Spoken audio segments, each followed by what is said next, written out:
Good evening, everyone.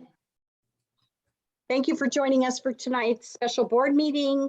This will be a short one, but we are excited to have everybody join us. First, I'd like to do a roll call for who's in attendance. Director Ginny Gronwald. Here. Director Rob Perkins. Here. Director Julie Bocanegra. Here. Rachel Rogers is not with us due to personal reasons, so she's excused. Administrative Assistant Lori Stroll. Here. Okay, I'd like to have us say the Pledge of Allegiance. So, I pledge allegiance to the flag of the United States of America and to the republic for which it stands, one nation, under God, indivisible, with liberty and justice for all. Thank you. And I appreciate you guys being on mute while we said it, so I didn't hear all of you. Okay, next up on the agenda, we need to adopt tonight's agenda for the special Board of Directors meeting. I move to adopt tonight's agenda as presented. Second. All in favor? Aye. Aye. Any opposed? All right, it's been approved. Next up, we have matters reserved for board action. So tonight, we are taking action for the placement of an interim superintendent. Do I have a motion regarding that? Yeah, I move that we appoint John Boyd as interim superintendent pending contract negotiations. Do I have a second? Second. Any discussion? Sure. I'd like to say that the board had a chance. All five of us had a chance to meet with John Boyd a couple of weeks ago, and we were able to ask him lots of questions. We were able to review his qualifications. Had a really good conversation with him. I know for a fact that myself, I was really impressed with. He comes from Quincy School District. That's where he's currently the superintendent. But he moved there from working in Seattle public schools for many years and developing lots of programs that had to do with equity. And I feel like he has a really strong passion for equity work, and he's going to be a great fit in our district and helping us move along the initiatives that have been really important to this board and our district and our community. So I would be excited to see what he can do to help us move forward. Okay, Rob. Yeah, I took an opportunity. Well, I was in the interview, of course, with the rest of us, and came away with the same perception of Superintendent Boyd, that he would be a good match for the immediate needs, especially that we have in the district. I took an opportunity to contact Tricia Lubach of the Quincy board, who is very familiar with him and how he works. And we had a really good conversation where we discussed his experience and the way that he built the equity initiatives and the other initiatives that have helped the students there.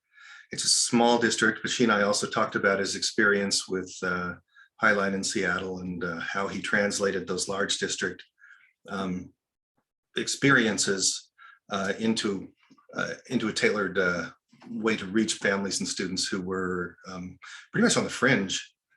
They did some things last year that brought them a greater graduation rate and really brought families, especially families from Latinx origins, people who spoke only Spanish, that kind of thing, into the conversation about their children's education and the services and the rights that they had there. So that was really impressive.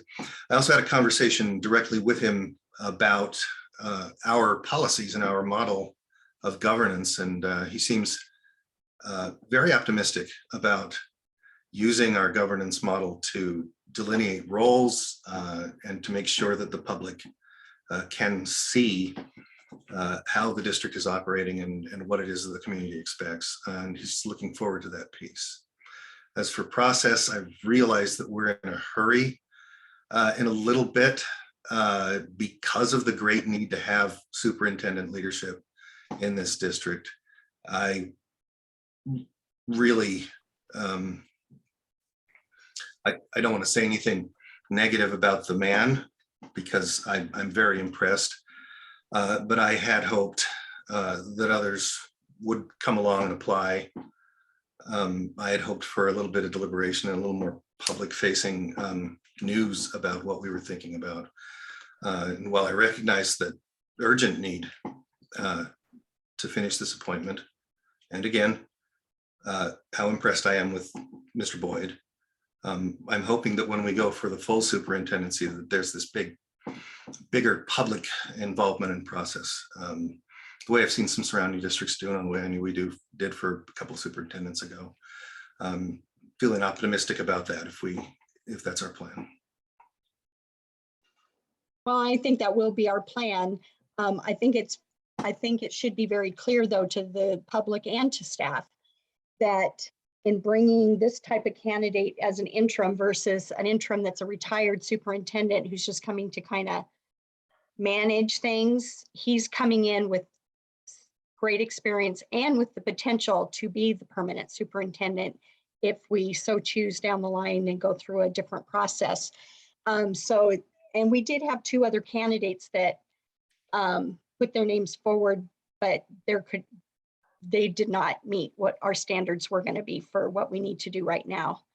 So I think that I was impressed with John we had him interview with administrators in the district. So we had central office administrators, we had building administrators, and I listened very closely to the questions they were asking, and they were good questions.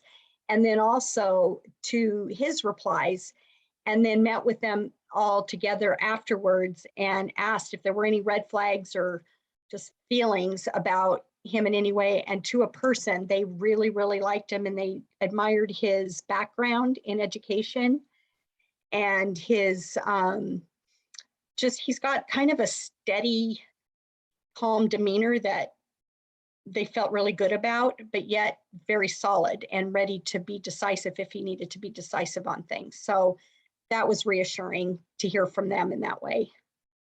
Victoria, if I could just add on something that you said to Rob's point too, that this time of year when it's, the middle of the year and you're looking for someone, sometimes it's somebody who's been retired or maybe just kind of coming in to fill the day-to-day duties. I think we're looking to John Boyd in this role is leading not only our day-to-day operational duties, but leading us into the future and, doing things that put us in a position to continue to better our school district. And that is part of the reason why I can support this appointment the way that we've done it. It's he does seem energetic and willing to build and won't be a caretaker is my confidence at this point after our interactions together and the feedback that I've gotten. So I'm not worried about it. I'm just very interested in the public being able to see how this develops. Yeah. Ginny, anything?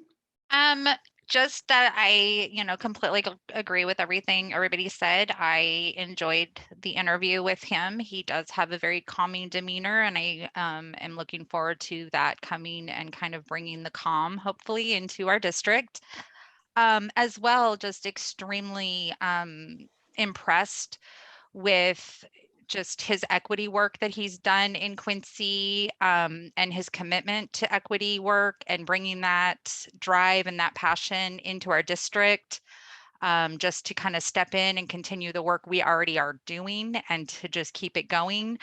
And, he's fluent in Spanish, and it says he's also conversational. He can speak Mandarin Chinese conversationally.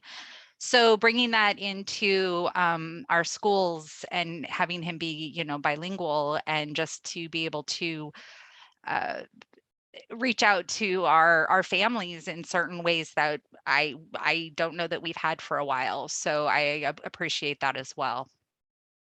Yeah, that's the other thing too that I heard from because I spoke with a lot of people about him out in the bigger education world, and that was something that he was admired for was his community outreach and his transparency about what's going on in education and getting out in the community and really knowing the community. And I really appreciate that a lot. And he was an educator. He was very much, he's been everything from a para educator to the secretary at a school, then going on and getting his degree and his master's in education and been a teacher and a principal and been central. I mean, he's done a lot of things, so he That's gets true. it. He gets it. He's had boots on the ground right from the get-go. So I think that's a real plus because he's going to understand how these systems work and the impacts decisions make at the various levels. And I think that's really critical. Yeah. We've Yeah. had a really community oriented process with a strategic plan over the last year you can take that and some other reviews that we've done and get a good orientation, I think, about what the spirit of Evergreen is like. Yeah, he's reviewed all of that already. Hit the ground running kind of thing. Yeah, he was very interested in what we were doing and was really supportive to our work. And you know what I like about him is that he knows the track we're on. He also knows some of the challenges that we've had. I mean, let's face it, you know, we'd be lying if we didn't say there's some healing that has to happen in this district with both just the community and with internally. And that's one of the things I felt really good about with him is that he is a relationship builder and a communicator, but he's not, I don't see him as trying to be a razzle dazzle. I see him come in, do the work, prove the work and do right by people. And that's huge for me right now. Okay, so those in favor of the motion? All in favor? Aye. Any opposed? All right, great. Well, then we'll continue forward with John and we'll be excited for him to meet the community and get to work with us. So I'm quite thrilled that we have found somebody of this caliber. I mean, this could have been a much worse situation for sure. So I'm feeling good about it and I hope everybody is as well. Yes. Okay, with that being said, we don't have any other business on our agenda, so I will go ahead and adjourn this meeting and we see everybody again at our next board meeting, which will be January.